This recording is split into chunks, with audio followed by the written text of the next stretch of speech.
আল্লাহ হেফাজতের মালিক হেফাজত করেন যে কোনো ছেলায় কেন্দ্রীয় নেতানেত্রীর কথা হবে দলিল বরাবর, যুক্তি থাকতে হবে কথার। শুনিলাম তারেক জিয়া নাকি বলেছে আওয়ামী লীগ নেতাদের সাথে ছবি থাকলে সে বিএনপিতে থাকবে না।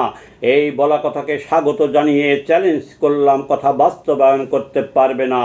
আওয়ামী লীগ একটানা 16 বছর ক্ষমতায়, বিএনপির হাজার হাজার তৃণমূল আওয়ামী লীগের পদ পদবি নিয়েছিল, জনপ্রতিনিধি হয়েছিল টাকার বিনিময়ে। আর অরিজিনাল গরিব মধ্যবিত্ত আওয়ামী পরিবারের সন্তান টাকার কাছে পরাজিত হয়ে পদ পদবি হারিয়েছিল। রাগে দুঃখে দল ছেড়েছিল লক্ষ লক্ষ।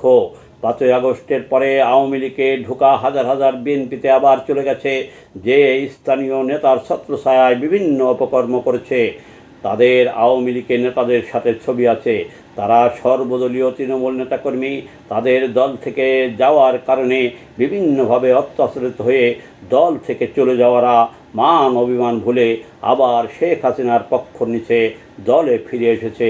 বর্তমান বিএনপি আমি চ্যালেঞ্জ করলাম, তাদের বাদ দিতে পারবে না। কম্বলের লোম বাঁচতে গেলে কম্বল থাকবে না।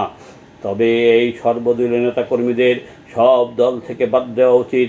তাদের মূল আদর্শ দলের নাম ভাঙিয়ে ব্যক্তি স্বার্থ হাসিল করা, এদের জন্য দলের ক্ষতি হয়, বদনাম হয়।